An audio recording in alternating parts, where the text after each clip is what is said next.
The great hall of the Galactic Council was a place of light and beauty. Stars shone through a clear roof. Alien leaders from powerful races sat in a circle. They were the rulers of the galaxy. Today they were happy. They were winning a great war against a terrible enemy called the Croth. The Croth were monsters. They attacked planets and destroyed everything. For years, the Galactic Navy fought them. Their ships were sleek, fast, and used bright energy weapons. Now, finally, the Croth were losing. The council leader smiled. Victory was close. A single door opened. A man walked in. He was human. His name was Ambassador Kale. He wore a simple gray uniform. He looked small among the tall aliens. His face was serious. The head of the council, Elder Vryn of the Elegant Illyrians, spoke. His voice was like music. Ambassador Kale, we are busy with war. Why do you call this meeting? Kale stood straight. His voice was clear and strong. Elder Vryn, honored council, I bring news from Earth. Our sensors detect cross-scout ships near our outer colonies. The war is coming to our home. We ask for the council's help. Give us your shield technology. Help us defend ourselves. For a moment, there was silence. Then a soft sound began. It was laughter. It started from Commander Zor the Phylaxi, a race of proud warriors with blue skin. His laugh was a harsh bark. Help? You want our shields? For your, what do you call them, boats. Another leader, Matriarch Nissa of the Scientific Tevelians, chuckled. This is not a joke, Ambassador. The Croth are a threat for advanced civilizations. Your species only reached the stars a century ago. Your technology is primitive. The word hung in the air. Primitive. Elder Vryn raised a hand, but he was also smiling. Please, friends, do not be rude. He turned to Kale. Ambassador, we mean no insult. But look, a large screen lit up in the middle of the hall. It showed videos of human spaceships. Old videos. Ships from 100 years ago. Bulky metal shapes with simple rocket engines. They moved slowly. This, said Elder Vryn, is what our records show of your navy. Chemical engines. Thin metal hulls. No shield generators. Your strongest weapon is a simple laser. The Croth will break your ships like glass. Commander Zor leaned forward. Your people are brave. We admit this. But bravery means nothing in space. You need power. You need technology you do not have. Our advice? Hide on your planet. Pray the Croth do not find you. Kale's hands were clenched behind his back, but his face showed no anger. Only a calm, cold look. You judge us by our past, he said quietly. You see our first steps and think we cannot run. Matriarch Nissa sighed. It is not judgment. It is fact. Building a true navy takes centuries of knowledge. You do not have it. Accept your place. Be grateful we protect this part of the galaxy. The other alien leaders nodded. They all agreed. Humans were children in a room of adults. They were weak. They were not ready. Kale looked at each of them. His eyes moved from Elder Vryn to Commander Zor to Matriarch Nissa. He did not speak for a long time. Finally, he said, The council's words are noted. You offer no help. Only laughter and a suggestion to hide. He took a small step back, preparing to leave. But remember this moment. Remember that you saw a plea for help and called a joke. Elder Vryn's smile faded a little. That is a threat, Ambassador? No, Kale said. His voice was now like iron. It is not a threat. It is a promise. You think you know humanity. You see old tools and think you know the hand that now builds. He turned and walked towards the door. The aliens watched him, some still amused, some now a little unsure. Just before he left, Kale stopped. He did not turn back. He spoke to the air, but everyone heard. You are afraid of the Croth. That is wise. But you made a mistake today. You are not afraid of us. The door closed behind him. The hall was silent for a beat. Then Commander Zor laughed again louder. Did you hear that? He speaks like a warrior with no sword. Elder Vryn shook his head, his gentle smile returning. Do not mind him. It is pride, a simple, primitive emotion. Let him have his moment. We have a real war to win. The council moved on. They talked about battle plans and victories. They forgot about Earth. They forgot about the human ambassador and his strange, cold words. But in the silence of space, far from the beautiful council hall, humanity was not hiding. They were not praying. They were working. On Mars, on the moons of Jupiter, in the dark of the asteroid belt. Factories brighter than stars worked day and night. They were not building sleek, elegant ships. They were building something else. They were building an answer. And when the galaxy finally heard that answer, it would not be a plea. It would be the sound of thunder. The Galactic Council forgot about Earth. To them, it was a quiet blue dot, a place of no importance. But if they had looked closer, with better sensors, they would have seen the truth. They would have seen the fire in the dark. On Mars, the red dust was always moving. Giant machines dug deep into the ground. They were not digging for water or air. They were digging for metal. Mountains of iron, titanium, and a new, strong metal called adamant, made only by humans. The mining lasers cut through rock like hot knives through butter. Day and night, the work never stopped.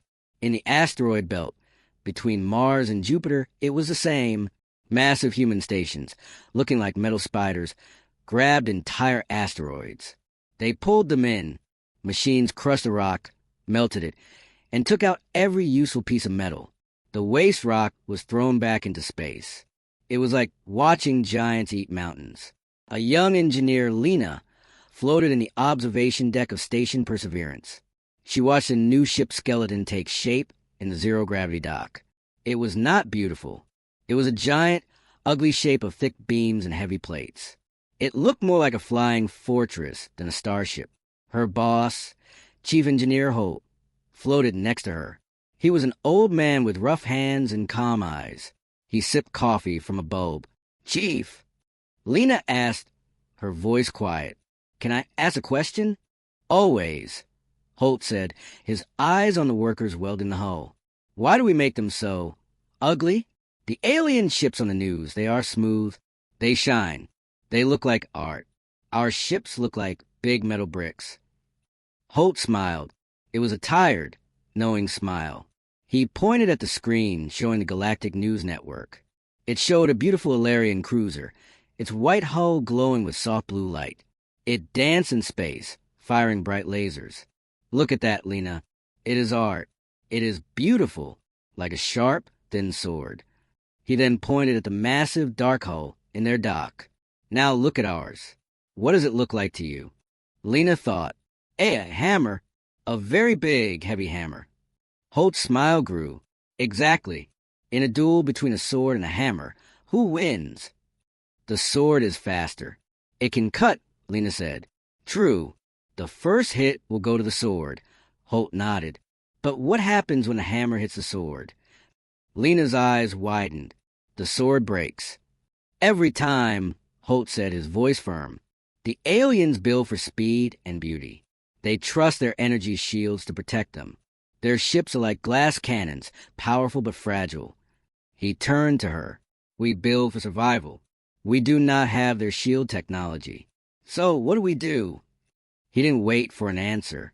"We make our own defense. We use 10-meter thick solid steel plating. We use layers of ceramic and adamant. We make the hull so strong that energy beams splash against it like water on a rock. Our ship is not fast. It will not dance, but it will arrive. And when it arrives, it will be unstoppable." Just then, a red alert light flashed on the console, a news bulletin. Lena touched the screen. The face of a worried Alarian news speaker appeared. "Confirmed. The Croft fleet has broken through the third defensive line. The battle near the Triac system is a disaster. Multiple Council cruisers are destroyed. The Croft are moving toward the core worlds. The Council is calling for all reserve forces." The message ended. The room was silent. Lena felt cold fear. "Chief, if their best ships are losing, what chance do we have? Our ships aren't even finished." Holt's calm face did not change. He looked from the scary news to the ugly, half-built ship in the dock. A strange fire burned in his eyes. "You think this is bad news?" he asked softly. It is." The galaxy is losing. No, Holt said, turning back to his work screen. This is a call. The aliens asked us to hide, to pray. We did not listen. We built. Now, the galaxy is screaming for help. And soon, he tapped the image of the massive human ship. Soon, they will hear our answer, not with a polite message, but with the sound of our engines firing up for the first time. He turned to Lena, his expression serious. Go to the engine room. Tell them to run the final test on the gravity drive. Not the small test. The full power test. It is time to show our teeth, even if we are just smiling in the dark. Lena nodded, her fear turning into excitement. She pushed off, floating quickly towards the door. As she left, Chief Engineer Holt looked at the monstrous ship. He whispered to himself, words that would never reach the laughing Galactic Council. You wanted a primitive navy? You will get one. We will show you the power of simple things. The power of a hammer. The power of survival. Far away, in the clean halls of the Galactic Council, panic was beginning.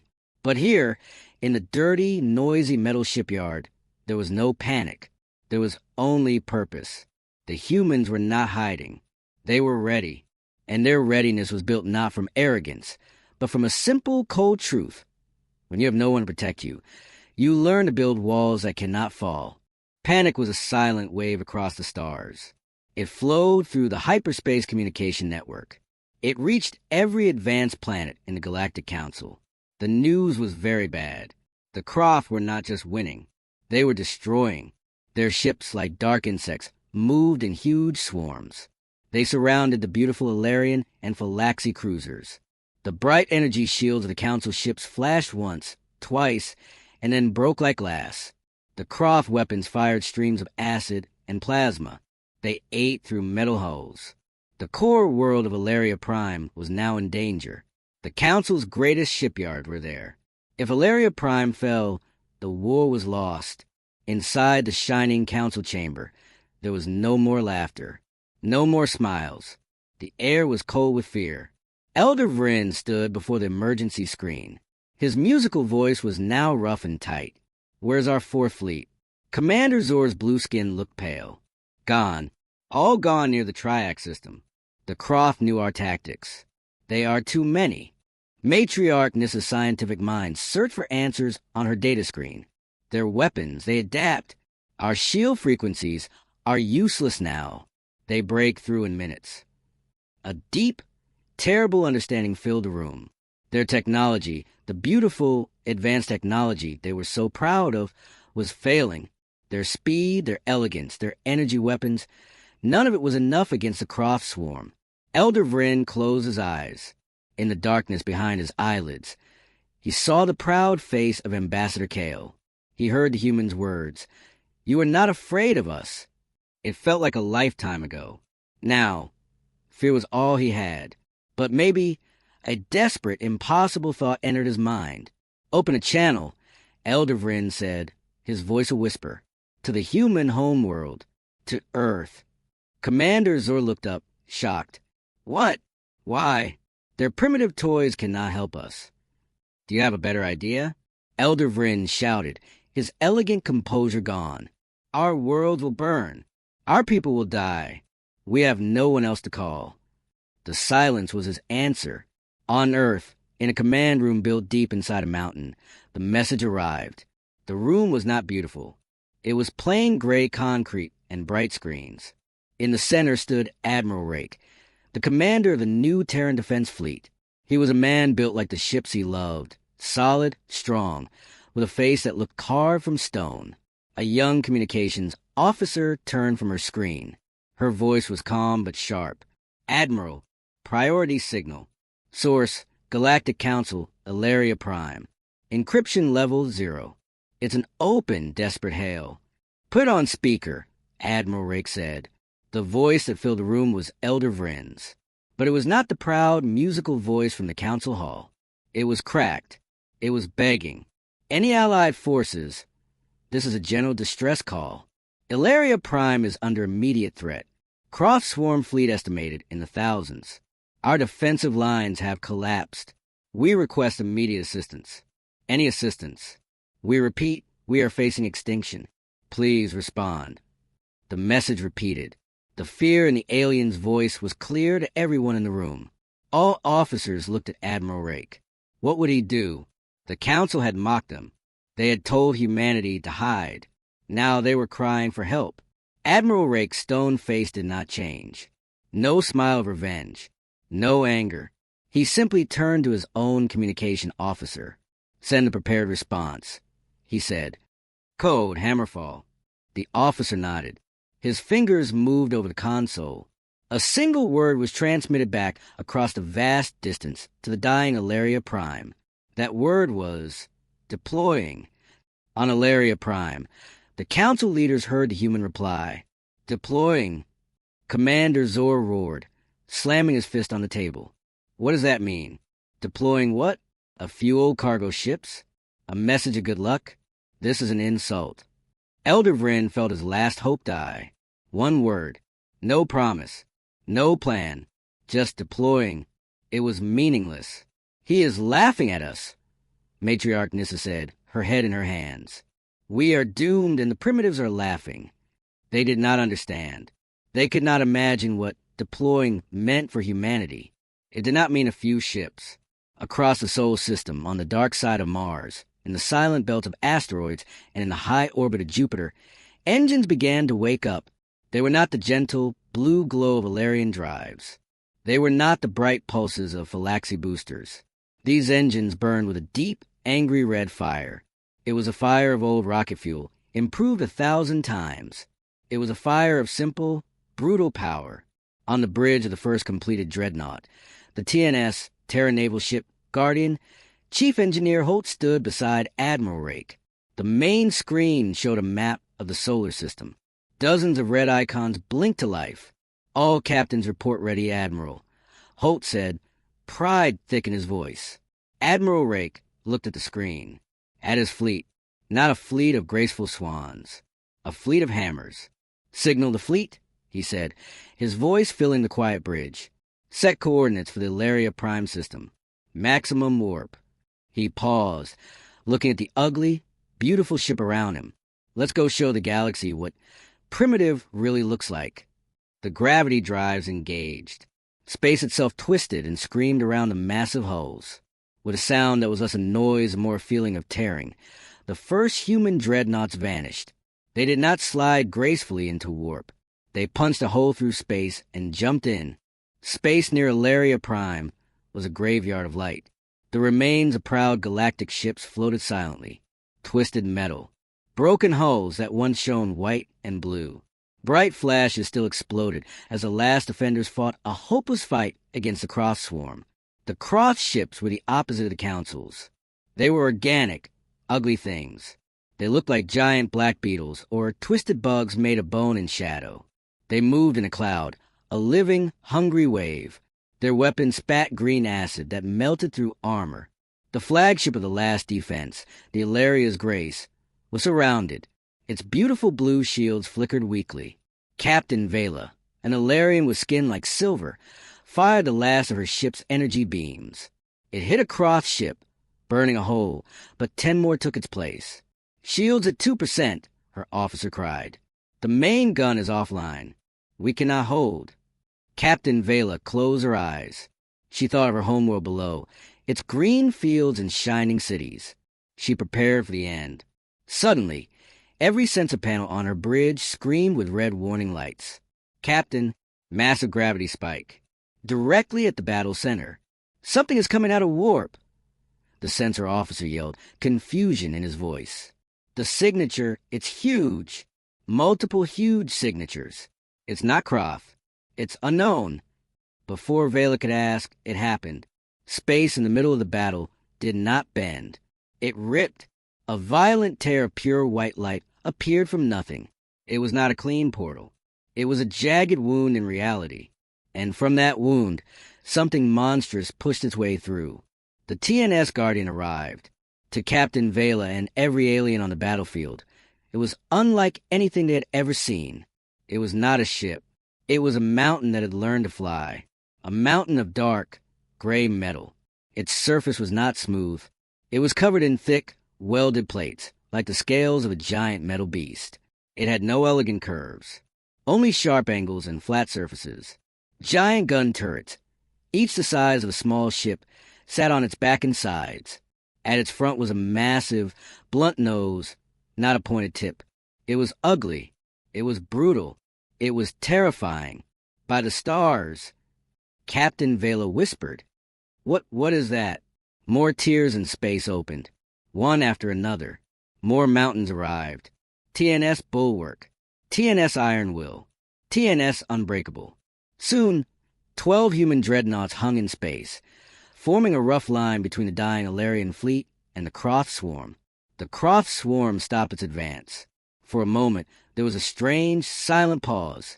Even the mindless Croth seemed to sense something new, something wrong.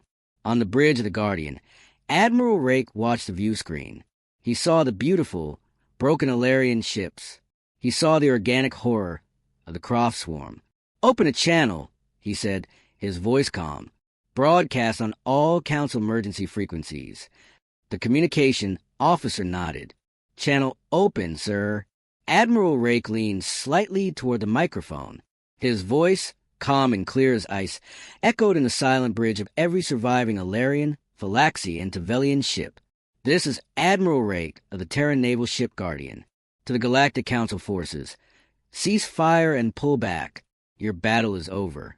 He paused, letting the shock of his words sink in, his eyes fixed on the swirling Croft Swarm. "To the Croft," he continued, the calm leaving his voice, replaced by a quiet, deadly promise. "You are in our way. On Illyria's grace." Captain Vela felt her heart stop. Terran? Human? It was impossible. This monster was human? The Croft Swarm did not understand words. It understood a challenge. The entire cloud of black ships turned away from the weak Illyrian fleet. Like a single mind, they surged toward the new, big, silent targets, the human dreadnoughts. Thousands of Croft ships, like angry hornets, flew at the 12 metal mountains. They filled space with their green acid streams. The first wave of fire hit the lead dreadnought, the Guardian.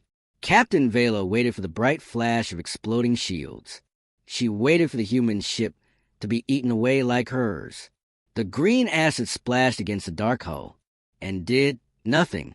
It sizzled against the metal and faded into harmless gas. Not a single plate was pierced.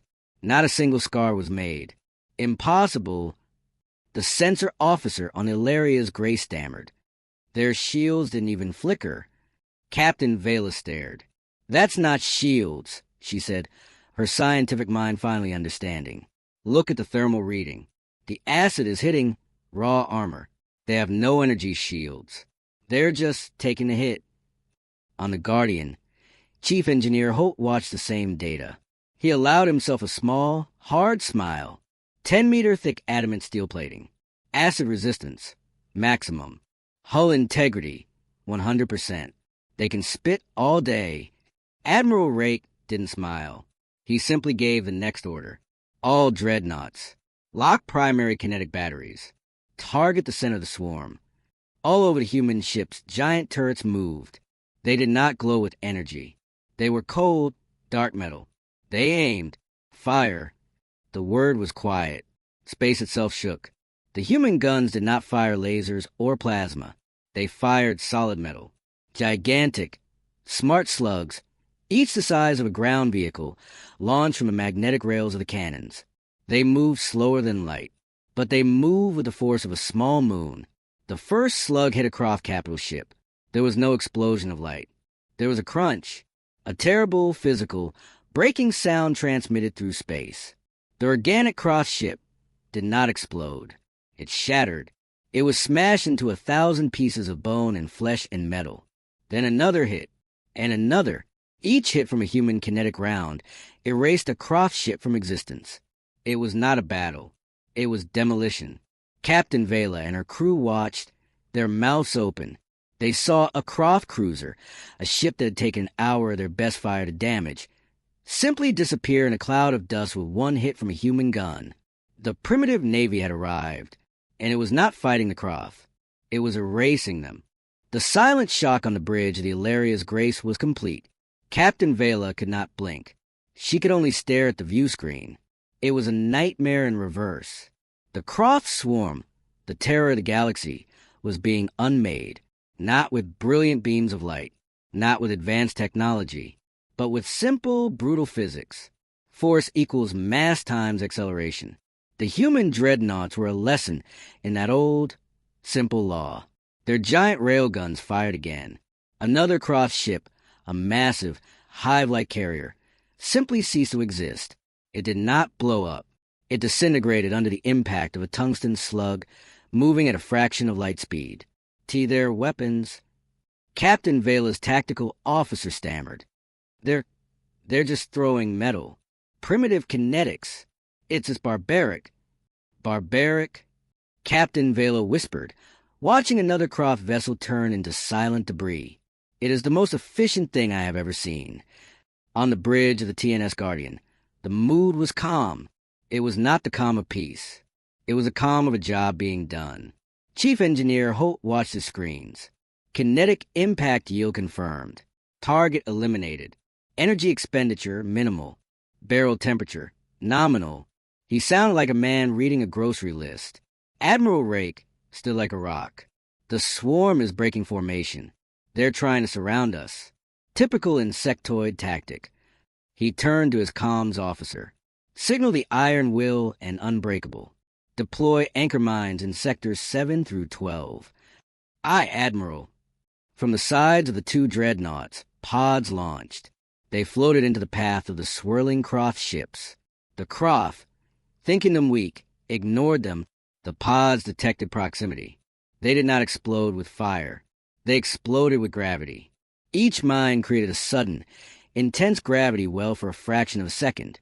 It was not enough to crush a ship. It was just enough to stop it dead, to rip its momentum away. Hundreds of Croft ships suddenly stopped in space. They were sitting targets. Admiral Rake gave no dramatic command. He simply nodded. All batteries. Fire at will. This time, it was not a single shot. It was a storm. Every gun on the human line fired. Not in a beautiful laser light show, but in a steady, rhythmic pound. Thud, thud, thud. The sound vibrations transmitted to the hulls of the nearby Illyrian ships. Slug after slug ripped through the frozen Croft swarm. It was like watching a hammer smash a pile of glass. Captain Vela's science officer was frantically analyzing the data. Captain, their armor. Our scans were wrong. They don't have any shield generators. It's all solid matter.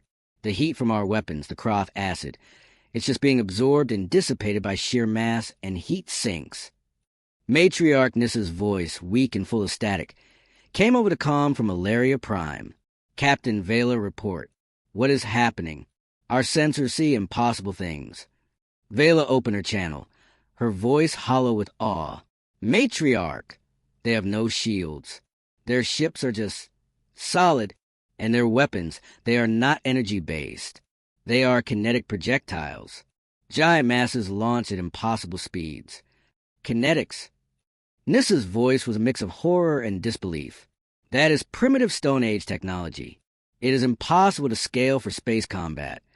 Look at your screen, Matriarch, Vela said softly, as another wave of Croft ships vanished into dust. They scaled it. Back on the Guardian, Chief Holt received a signal. He looked at Admiral Rake. Sir, we're being hailed directly from the Croft command node, the big one in the center. A command creature? Rake asked, one eyebrow raised. Seems so. It's sending a complex energy pattern, probably a demand for surrender or a threat. Admiral Rake almost smiled. It was a cold, thin movement of his lips. They think we use energy-based communication. They think they can talk. He looked at the view screen, at the ugly, living Croft command ship. Target that vessel. Load the Mark V penetrator. A can opener, sir? Holt asked, a real smile on his face. Open the can. Deep within the Guardian, a special round loaded. It was not a solid slug. It was a shaped charge designed to pierce, then explode from within. The gun fired.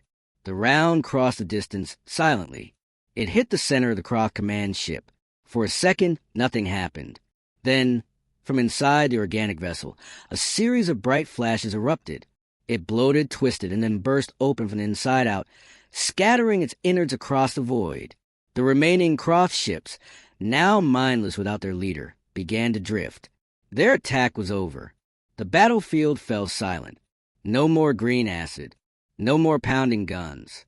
Only the floating wrecks of the Croft and the 12 dark, silent mountains of human steel. Admiral Rake finally turned from the view screen. Send a general hail. All frequencies. The channel open to every surviving ship. This is Admiral Rake. The Croft command node is destroyed. Remaining hostiles are neutralized. The area is secure. His voice held no pride. No gloating. It was a simple report. On Ilaria's grace, Captain Vela slowly sat down in her chair. Her body felt weak. She looked at the image of the Guardian, its dark hull scarred only by the burnt marks of acid that had failed to bite. She finally understood Ambassador Kale's promise. She finally understood what primitive meant to humans. It did not mean weak. It meant simple. And they had mastered simple things to a level the galaxy had never imagined. They didn't fight with finesse. They fought with weight. And in the end, weight had won. 6 months had passed since the Battle of Ilaria Prime. The Galactic Council was rebuilding. Their shipyards buzzed, but the designs were changing. Gone were the sleek, elegant curves. New ships had thicker hulls. Some engineers even suggested kinetic weapons. But it was a whisper, a shameful idea. Old habits die hard. On Earth, life continued. The victory was celebrated, but quietly. There were no grand parades. The news showed the faces of the Dreadnought crews for a day, then moved on. Humanity did not boast. It returned to its work. In a quiet office on Mars, Ambassador Kale sat with Admiral Rake. They drank tea, not the elegant Ilarian kind, but strong, black English tea. The Council has sent another request, Kale said, placing a datapad on the table. They wish to establish a formal embassy on Earth. They want a friendship treaty. Admiral Rake sipped his tea. Do they? They are terrified, Rake, Kale said, his sharp eyes missing nothing. Not of us attacking, but of us ignoring them, of us becoming a silent, closed door in the galaxy. Good, Rake said simply. Kale allowed a small smile. Perhaps, but silence can be as dangerous as noise. We have their attention. Now we must decide what to say. Before Rake could answer, a red priority alert flashed on the wall screen. It was from the long-range sensor array at the edge of the Sol system. Both men stood up. On the edge of human space, near the lonely dwarf planet Sedna, a single sensor probe floated. Its only job was to listen to the dark. And today it heard something. A signal. Not on any council frequency. It was a crude, powerful radio burst, repeating a simple pattern. It was not a language. It was a ping, like sonar, but it was not coming from the direction of the galactic core. It was coming from beyond, from the unexplored, unmapped dark void. The signal was attached to something else, a gravitational signature, massive, and it was getting closer. The probe sent its final data burst before the unknown object's gravity well crushed it. The data reached Mars. Admiral Rake and Ambassador Kale looked at the analysis. It's not Croft, Rake stated. The signature was all wrong. Too ordered. Too mechanical. It's not Council either, Kale added, his face pale. The radio signal, it's a scan, a powerful primitive scan. Like radar. Something is looking, and it's coming this way. Rake turned to the Live Fleet command screen. The 12 Dreadnoughts were home, docked for maintenance and upgrades. Crews were on leave. Recall all crews, Rake said, his voice like steel. Priority Alpha. Get the Guardian, the Iron Will, and the Unbreakable Spaceworthy in 48 hours. The others are follow as soon as possible. Admiral, Kale said, a rare note of uncertainty in his voice. We don't know what it is. It could be peaceful. Rake looked at the old ambassador, then at the star map, showing the approaching blip from the absolute dark. Ambassador, he said quietly, the Croft came from a known threat. We build a hammer to smash them. He pointed at the unknown signal. This is coming from the unknown, from the place we have not looked. He turned to leave, his mind already racing with logistics, deployments, defenses. Tell the shipyards to start work on the new designs. The Titan-class frames. Double the armor. Triple the gun mass. Kale stared. You're preparing for another war? Before we even know who they are. Rake stopped at the door. He looked back, and in his eyes was the same cold fire Kale had seen in the council hall. No, Ambassador, Admiral Rake said. I am not preparing for war. He glanced once more at the screen, at the single, menacing blip from the endless dark. I am preparing for the dark to answer our knock.